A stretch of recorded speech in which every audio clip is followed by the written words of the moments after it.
वो आदिवासियों को बता रहे जिनकी 70% पीढ़ियों को फांसी हो गई है। लाखों की संख्या में आदिवासी मरे हैं। फांसी होना अलग बात है, लेकिन लाखों आदिवासी मरे जिनको बंदूकों से भुना गया है। एक जलियांवाला बाग जो घटना हो गई है जलियांवाला बाग की, उसको देश में याद किया और वो याद करने लायक भी है। लेकिन ऐसे कई जलियांवाला बाग आदिवासी क्षेत्रों में हुए हैं, ऐसे कांड आदिवासी क्षेत्रों में हुए हैं। कई आदिवासी मारे गए, उनके रिकॉर्ड भी नहीं है। भगवान टंटा भील का रिकॉर्ड ढूंढने के लिए कितनी तकलीफ गई है। उन पे पुलिस स्टेशन पे जो केस दर्ज हुई थी उसके रिकॉर्ड मिल रहे हैं, लेकिन भगवान टंटा भील को कहां गाड़ा गया इसका रिकॉर्ड नहीं मिल रहा है। क्या बात है? इन लोगों ने उसकी लाश को कहां गायब कर दिया, किधर गायब कर दिया, क्यों गायब कर दिया? कभी सुने किसी स्वतंत्र सेनानी की लाश कोई गायब कर दिया? कुछ साथी बोलते हैं कि पाताल पानी में लाके उनकी बॉडी को डाल दिए थे। कोई कुत्ते बिल्ली की बॉडी थी क्या? अबे पाताल पानी में अगर डाले थे तो उसकी कब्र होना चाहिए था। जिस व्यक्ति के दर्शन के लिए 10 लाख लोग खड़े थे लाइन से यहां से जबलपुर तक, जिसकी फांसी की खबर सुनने के बाद देश में मौन था, मौन। उस दिन खाना नहीं खाए थे देश के लोगों ने 3 दिन। ऐसा भारत में किसी महापुरुष के लिए नहीं किया गया जो टंटा भील के लिए देखा जाता है। ऐसा क्या है? अपने आदिवासी नेताओं ने कभी पूछा क्यों नहीं कि टंटा भील की लाश कहां पर दफन है, कहां है उनका मकबरा, कहां है उनकी मजार, उनकी कब्र कहां है? क्यों नहीं बताया गया? इसके पीछे के 2 मुख्य कारण हैं। साथियों, भारत में यह पहला समय है जब अंग्रेजों ने बोला कि हमने एक जिंदा भगवान को देखा है। We have seen a live God, a original God। हमने एक जिंदा भगवान को देखा है। उनसे पूछा गया ब्रिटेन में किसको देखे आपने? Whom you have seen? उन्होंने बताया हमने टंटा भील को देखा है। भगवान टंटा भील को देखा है। दुश्मन भगवान बोला है टंटा भील को। इतना ही नहीं, भगवान टंटा भील को रॉबिन हुड बोला गया है, इंडियन रॉबिन हुड, मसीहा। रॉबिन हुड का मतलब होता है मसीहा। एक उदाहरण दीजिए भारत के इतिहास में अंग्रेजों ने किसी की तारीफ की होगी। लिविंग गॉड, जिंदा भगवान, रॉबिन हुड, मसीहा, ऐसे शब्दों से अंग्रेजों ने नवाजा है उस टंटा भील को जिसने अंग्रेजों को मारा है। उनके लिए वो दुश्मन है, लेकिन उन्होंने इतनी बड़ी पदवी दी। यही न्यूज उस वक्त ब्रिटिश इंडिया में छपा हुआ था आर्टिकल। यही न्यूज को देखा था भगवान बिरसा मुंडा ने 16 साल की उम्र में। भगवान बिरसा मुंडा अंग्रेजी जानते थे क्योंकि वो अंग्रेजी माध्यम में पढ़ाई किए थे।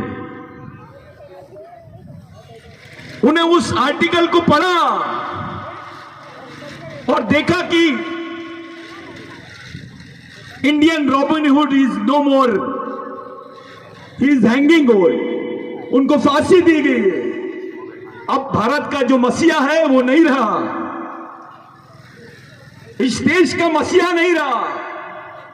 यह खबर बिरसा मुंडा ने आर्टिकल में पढ़ा।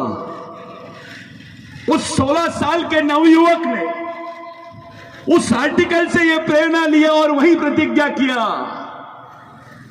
झारखंड के कलेक्ट्रेट ऑफिस में प्रतिज्ञा किया कि मैं जेल तो जा रहा हूं, लेकिन छूट कर आऊंगा तो मैं बिरसा टंटा भील का जो अधूरा मिशन है पूरे देश भर में चलाऊंगा। ये संबंध है भगवान टंटा भिल का और बिरसा मुंडा का। भगवान टंटा भिल का राघोजी भांगरे का क्या संबंध है? राघोजी भांगरे संभाजी महाराज के आंदोलन को लेके आ गया है, शिवाजी महाराज के सुपुत्र। उन्होंने बगावत किया। संभाजी महाराज ने, शिवाजी महाराज जो राजा थे, पहले क्या था, राजा आदिवासी था, लेकिन राज वहां पे मनुवादियों का चलता था, कानून उनका चलता था। उस कानून में किसी ब्राह्मण भाई को सजा नहीं होती थी, उसको कभी फांसी नहीं होती थी। डिस्टर्ब मत कर यार, आइस दूर जा। उसको भगवान के बाद दूसरा आदमी माना जाता था। राघोजी भांगरे ने बोला, इस देश में ब्राह्मण होना बड़ी बात नहीं है, इस देश में ईसाई होना बड़ी बात नहीं है, इस देश में मुस्लिम होना बड़ी बात नहीं है, इस देश में हिंदू होना बड़ी बात नहीं है, बड़ी बात है आदिवासी होना। ये राघोजी भांगरे की बात थी। उस राघोजी भांगरे को भगवान टंटा भिल ने कहा मिला? धुलिया में मिला। धुलिया भिल बेल्ट है, नासिक जिले का बेल्ट है। उस वक्त धुलिया जिला नहीं बना था, तब नासिक जिला ही था। भगवान टंटा भिल का जो आंदोलन है, ये प्रेरणा है उसके साथियों के, जो राघोजी भांगरे के साथी थे उनके देहांत के बाद में, उन लोगों से भगवान टंटा भिल को ये प्रेरणा मिली।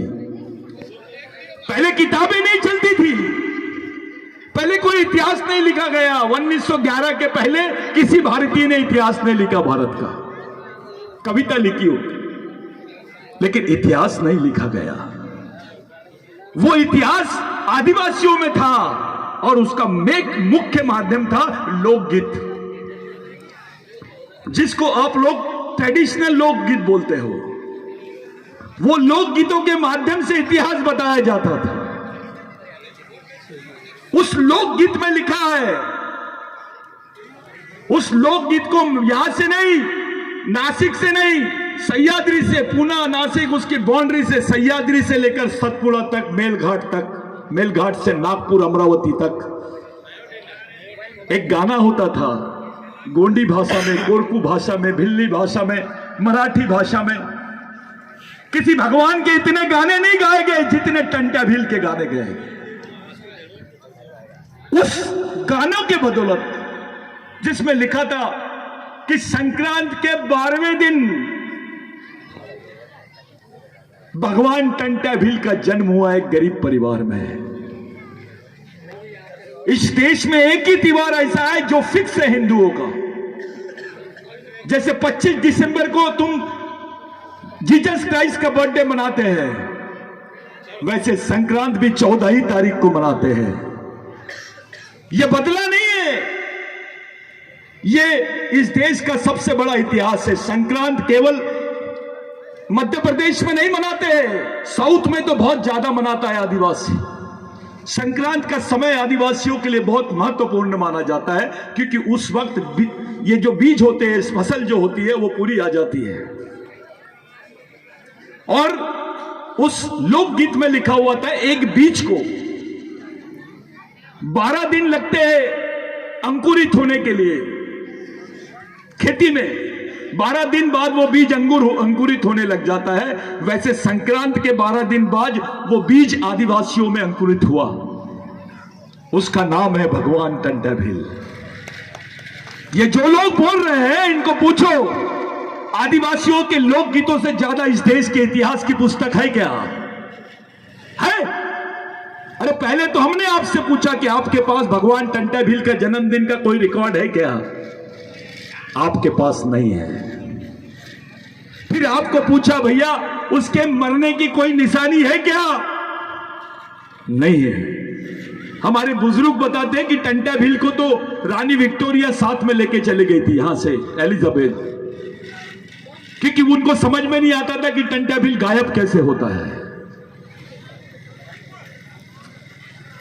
दामे गोंड नाम का एक व्यक्ति था, टंटा भिल का पूरा कारोबार संभालता था। रेंगा कुरकू, भगवान रेंगा कुरकू और दामे गोंड, ये एक ऐसी पर्सनालिटी थी, इनको 12 भाषाएं आती थी, 12 भाषाएं। साथियों, आप मराठी बोल सकते हो क्योंकि आदमी की भाषा है, अंग्रेजी बोल सकते हो, आदमी बोलता है, बिल्ली भाषा बोल सकते हो, आदमी बोलता है, गोंडी बोल सकते हो, कोरकू बोल सकते हो, लेकिन पशु और प्राणियों की भाषा भी बोली जाती थी आदिवासियों में। वर्ल्ड में ये कहीं रिकॉर्ड नहीं है। भगवान रेंगा कोरकू को जानवरों की भाषा आती थी, नामे गोंड को जानवर की भाषा आती थी, पशुओं की, पक्षियों की भाषा आती थी। मामूली चीज नहीं है। ऐसी यहां की खबर 4 घंटे में मेलघाट के नागपुर में नहीं पहुंचती थी। तब कोई फोन नहीं था, कोई विमान नहीं था, एरोप्लेन नहीं था। इसको नेटवर्किंग बोलते हैं। तो राघोजी भांगरे के आंदोलन से प्रेरणा लेकर टंटा भील ने यह आंदोलन चलाया। टंटा भील के आंदोलन से प्रेरणा लेकर रेंगा कोरकू ने चलाया। रेंगा कोरकू और टंटा भील की प्रेरणा लेकर बाबूराव शर्मा के ने आंदोलन चलाया। इनकी प्रेरणा लेके बिरसा मुंडा ने आंदोलन चलाया और उनकी प्रेरणा लेके अपन लोग चला रहे हैं आंदोलन। ये वही आंदोलन है जिसको आप लोग चला रहे हैं। ये मेरा नहीं है, ये किसी सतीश पेन्नाम का नहीं है। ये आंदोलन हमारे पुरखों का है, पूर्वजों का, हमारे भगवानों का है। कुछ लोग व्हाट्सएप पे कमेंट्स कर रहे थे कि सतीश भाऊ ने भगवान कैसे बोल दिया टंटा भील को। 2 किस्म के भगवान होते हैं जिसको आपने देखे ही नहीं। एक ऐसा भगवान और जिसको आपने देखे हैं कि उसने आपको जमीन दिया, अपना जीवन दे दिया, आपके लिए मर गया हंसी से। जब फांसी की सजा भगवान टंटा भील को दी गई तो उनसे पूछा गया कि कल तेरे को फांसी होने वाली है। सब लोग बाहर भीड़ लगाए हुए हैं। अपने परिवार वालों से मिलना चाहता है क्या? अपने परिवार वालों से मिलना चाहता है क्या? तो भगवान टंटा भील ने बोला, मैंने 17 साल से अपने परिवार की लोगों की शक्ल नहीं देखी। 22 साल से मैंने अपने पिताजी, अपनी बहन को नहीं देखा। मैं उनको पहचान भी नहीं सकता हूं और मिलना भी नहीं चाहता हूं। मैंने पूरा जीवन जिन लोगों के लिए दिया है वो मेरा समाज है, मैं उसी को अपना भगवान मानता हूं। ये ताली बजाने वाली बात नहीं है। शंकराचार्य ने बोला क्या कि मैं आदिवासियों को भगवान मानता हूं। रामदेव बाबा बोलता है, कोई नहीं बोलता है, लेकिन एक भगवान ने तुमको भगवान माना है।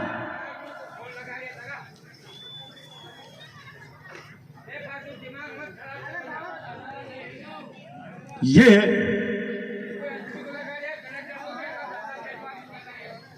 देखिए कि ये जो बात है, एक भगवान समाज को भगवान बोलता है।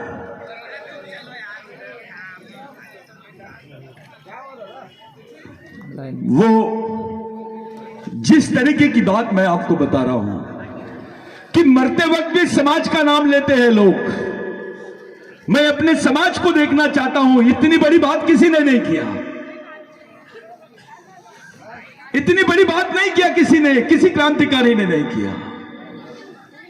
यह बात आपके लिए भगवान टंटा भील ने की है। आपके जमीनें तो छीन ली गई थी, आपके पास जमीन नहीं थी, हमारी मां बहनों को कपड़े पहनने की परमिशन नहीं थी। भाई साहब, सब लोग एक जगह बैठ जाइए, उठ के मत जाइए,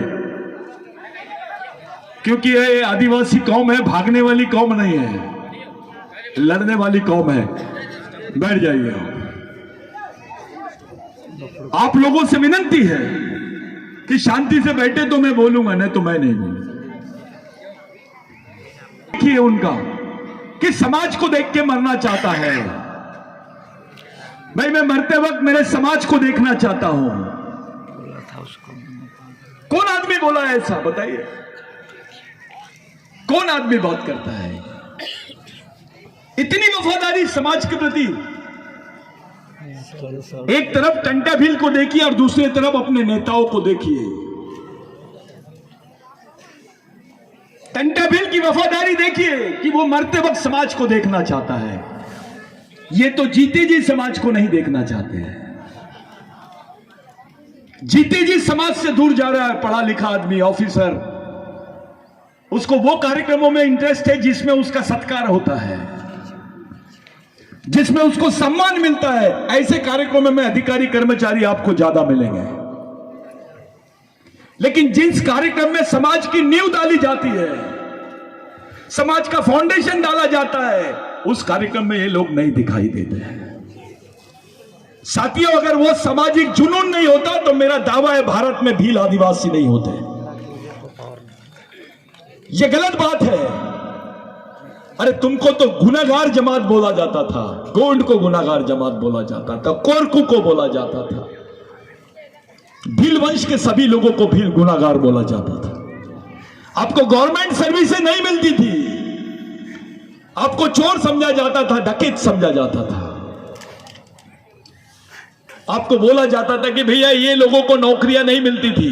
तब होलकर स्वराज्य में यानी वो होलकर राज्य में भी आपको नौकरी नहीं मिलती थी और अंग्रेजी हुकूमत में भी आपको नौकरी नहीं मिलती थी।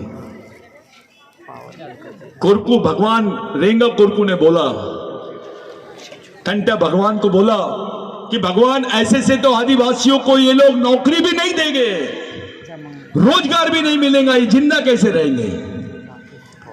देखिए कलेजा, भगवान टंटा भिल ने अंग्रेजों को बोला, जाओ उनको ये पत्र दे दो कि अगर आप टंटा भिल को पकड़ना चाहते हो तो आदिवासियों को पुलिस में भर्ती कर डालो। 400 पुलिस भर्ती हुई, 400 लोगों की, 400 आदिवासियों की। उसमें कोरकू था, उसमें भील था, बिलाला था, बारेला था, सरदार था। उस वक्त जिसको हेरिडिटरी एक्ट बोलते हैं, वंशज, अपने लोग, अपना बच्चा पेट में पैदा रहता था, पेट में ही रहता था तो उसको गुनाहगार बोल दिया जाता था। पेट से गुनाहगार पैदा होता था आदिवासी। तुमको इस देश में नौकरियां नहीं मिलती, तुमको गुनाहगार बोल के जिंदा रखा जाता था।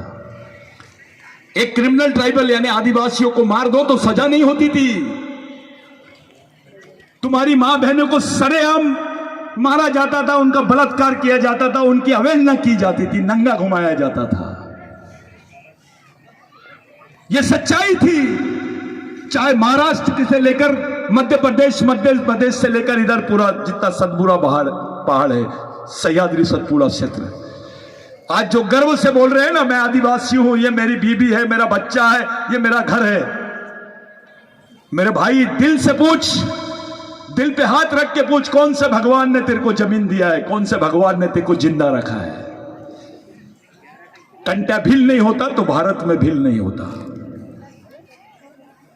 उस कानून की वजह से आज तुमको भगवान टंटा भिल को पकड़ने के लिए खुद ने बोला कि मेरे समाज के लोगों को नौकरियां दो। अगर वो भर्ती नहीं होती तो आज तुम लोग टीचर नहीं बनते, डॉक्टर नहीं बनते, इंजीनियर नहीं बनते, वकील नहीं बनते, बाबू नहीं बनते, पढ़ नहीं सकते, तुम्हारी मां बहनों के बदन पे कपड़े नहीं होते। भगवान टंटा भिल ने बोला कि मेरे को पकड़ लो, मेरे समाज को छोड़ दो। उसने बोला है, उसको भगवान रेंगा कोरकू ने बोला, भगवान ये तो आपको पकड़ लेंगे, हमारा क्या होगा। टंटा भिल बोलते हैं, अरे अगर मैं 100 बार भी जन्म लूंगा तो अपनी कौम के लिए मैं ऐसे ही मिटते रहूंगा। समाज के नाम पर बड़ा होने वाला भगवान और समाज के नाम पे कुर्बान होने वाला भगवान, इसमें फर्क है। कुर्बान होने वाले भगवान का नाम है भगवान टंटा भिल। आज तुम्हारे पास नौकरियां है, जमीन है, जमीन के टुकड़े हैं, जाओ 1911 के पहले का रिकॉर्ड निकालो, पूछो कौन से राजा ने तुमको जमीन दी, कौन से भगवान ने तुमको जमीन दी, पूछो। राघोजी भांगरे नहीं होता, बिरसा मुंडा नहीं होता, बाबूराव शर्मा के नहीं होता, टंटा भिल नहीं होता, रेंगा कोरकू नहीं होता, तुम्हारे पास टुकड़े भी नहीं रहते जमीन के। तुम्हारी जमीन तो छीन लिए थे। भारत की 70 से 75% जमीन आदिवासियों की थी, आज उसकी केवल 12-18% जमीन बची है। मध्य प्रदेश के आदिवासी दूसरे राज्य में जाता है मजदूरी करने के लिए। मध्य प्रदेश में हर एक घर के बाद एक मजदूर मिलता है, वो आदिवासी होता है। सबसे गरीब लोग आदिवासी, सबसे मजबूर लोग आदिवासी। अरे जो मां रहती है, हमारी बहन रहती है, उसके पेट में बच्चा भी रहता है तो वो गड्ढा खोदते रहती है, क्योंकि उसके पेट का सवाल रहता है। जिसको बिस्तर पे आराम करना चाहिए वो 8 महीने तक के अपने बच्चे के लिए गड्ढा खोदती है, तब भी शर्म नहीं आती हमारे नेताओं को, हमारे लोगों को, हमारे चाहने वालों को। सरकार से अपेक्षा मत करो, क्योंकि इनकी नीयत आदिवासियों के बारे में साफ नहीं है। लेकिन अपने समाज के अधिकारी, कर्मचारी, नेताओं से तो अपेक्षा कर सकते हैं ना, क्योंकि उसमें खून है अपना। कोई भी पार्टी में रहे, वो बजरंग दल में काम करे, आरएसएस में काम करे, बीजेपी में काम करे, कांग्रेस में काम करे या और कहीं काम करे, लेकिन हमको विश्वास उस पे नहीं, हमारे खून पे है कि जिस दिन उसके खून उसका जाग जाएगा, उस दिन वो समाज के बारे में जरूर सोचेगा, क्योंकि आदिवासी का खून गद्दार नहीं है। अभी भी उम्मीद है कि समाज का आदमी समझेगा कि ये लड़ाई किस लिए लड़ी जा रही है। ये किसी धर्म के खिलाफ में या किसी लोगों के खिलाफ में नहीं है, समाज के हक में है। क्या गुनाह है आदिवासियों का? मध्य प्रदेश में 35% से ज्यादा आदिवासी है। किसी समय 60% आदिवासी होते थे, आज मध्य प्रदेश में 35% हो गए, यानी 25% गायब हो गए। और गायब नहीं हुए, वो रोजी रोटी के लिए, अपना पेट पालने के लिए दूसरे राज्य में रह रहे हैं। 10 एकड़ जमीन है तो भी भीख मांग रहा है वो। 10 एकड़ जमीन है फिर भी दूसरे राज्यों में जाके गड्ढा खोद रहा है वो। ये उस लड़ाई का हिस्सा है। भगवान टंटा भील के समय में जो काम हुआ है मेरे भाइयों, उसी का नतीजा आज हम समाज देखते हैं। और इस समाज ने इतनी गद्दारी कर दिया कि 180 साल बाद भी पता नहीं लगा पाया कि टंटा भील का परिवार कहां है, टंटा भील की मजार कहां है, टंटा भील का इतिहास क्या है, टंटा भील की विचारधारा क्या थी, कौन है रेंगा कोरकू। ये केवल कोरकू की ड्यूटी नहीं थी, ये भीलों की भी ड्यूटी थी, क्योंकि ये समाज के लोग थे, किसी एक जात के लोग नहीं थे। अगर ये एक जात के होते तो बिरसा मुंडा टंटा भील से प्रेरणा नहीं लेता, टंटा भील राघोजी भांगरे से प्रेरणा नहीं लेता, बाबूराव शर्मा के इनसे प्रेरणा नहीं लेता। ये समझना पड़ेगा। ये जो आंदोलन है, आपकी आने वाली जनरेशन को बचाने का आंदोलन है। इस मीटिंग का महत्व बता रहा हूं मैं अभी, कि इन्होंने बोला है भील वंश के लोग, जिनकी भाषा में ज्यादा शब्द जो आते हैं वो संस्कृत के आते हैं, और ये आदिवासी नहीं है। अबे आप आदिवासी हो करके आज तुम्हारे पास नौकरी है, तुमको पढ़ने दिया जा रहा है, बदन पे कपड़े हैं, जमीन है। जिस दिन तुम आदिवासी नहीं रहोगे, उस दिन सोचो तुम्हारा क्या होगा। तुमको तो खत्म ही करने का प्लानिंग कर लिया गया है।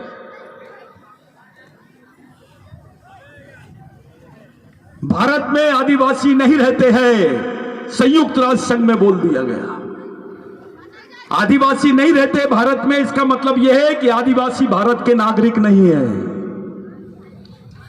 तुम्हारी मालकियत कोई नहीं, नागरिकता को भी खत्म करने का षड्यंत्र चल रहा है।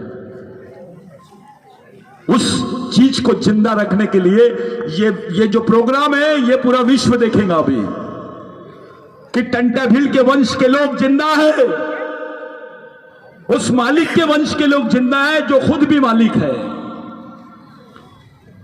इसका महत्व यह है। कितने लोग हैं ये महत्व का विषय नहीं है, मिशन में कोई नहीं चलता। अगर 50 लोग भी आते हैं इस कार्यक्रम में तो 50 लोग बहुत महत्वपूर्ण है, क्योंकि विचारों से है। कैसे लोग हैं ये महत्व की बात है। आप गरीब हो, पैसे वाले हो, इसका भी कोई महत्व नहीं है। आप ऑफिसर हो, बहुत पढ़े लिखे हो, कलेक्टर हो, और समाज के बारे में कुछ नहीं सोचते हो, तो तुम समाज के हेडमैन नहीं, डेडमैन हो, मरे हुए व्यक्ति हो। जिंदा आदमी वो है समाज का जो मजदूर भी है, लेकिन समाज के बारे में सोचता है। समाज बहुत बड़ी चीज है। अगर भगवान टंटा भील समाज के लिए कुर्बान हो सकता है, तो क्या हमारे में वो जज्बा होना चाहिए कि नहीं, कि हम भी समाज के लिए कुर्बान हो और उस रास्ते पे चले जिस रास्ते पे टंटा भगवान चल रहे थे, रेंगा कोरकू चल रहे थे। आज का जो प्रोग्राम है, यह प्रोग्राम विश्व स्तर का प्रोग्राम है। आज गणतंत्र दिवस है भारत में। राष्ट्रपति का भाषण देखे होंगे। राष्ट्रपति जी आदिवासी है, लेकिन आदिवासियों के इतिहास पर कोई उल्लेख नहीं। प्रधानमंत्री जी का भाषण देखे होंगे, आदिवासी इतिहास पे कोई उल्लेख नहीं। और इस देश के राष्ट्रपति को नहीं मालूम, इस देश के प्रधानमंत्री को नहीं मालूम कि 26 जनवरी को भगवान टंटा भील का जन्म हुआ था। ये जानबूझ के उनकी फोटो नहीं लगाना चाहते हैं। उस स्वतंत्र सेनानी का दर्जा नहीं देते हैं हमारे लोगों को। एक अलग इतिहास बताया जा रहा है देश में।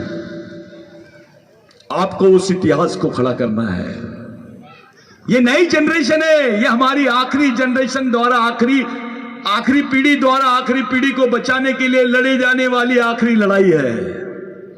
इसको हर हाल में जीतना पड़ेगा, तब समाज जिंदा रहेगा, नहीं तो खत्म हो जाओगे तुम। नाचने से, गमछे लगाने से, बेल्ट लगाने से, मैं अध्यक्ष हूं, मैं सचिव हूं, मैं फलाना राज्य का अध्यक्ष हूं, तेरे को इंटरनेशनल अध्यक्ष बनाते हैं, क्या कर लेगा? क्योंकि यहां तो पूरा गेम विचारों का है। इन विचारों को लेके तुम जिंदा रह सकते हो, इन्हीं विचारों से तुम लड़ सकते हो, इन्हीं विचारों से तुम बच सकते हो। हम चाहते हैं कि देश का प्रधानमंत्री 26 जनवरी में लाल किले से जब झंडा उठाए, फहराए, तो उसके सामने आदर्श होना चाहिए भगवान टंटा भील। वहां पे उनका जिक्र होना चाहिए, उनका पुतला वहां होना चाहिए। हम चाहते हैं राष्ट्रपति भी बात करे तो आदिवासियों का उल्लेख होना चाहिए।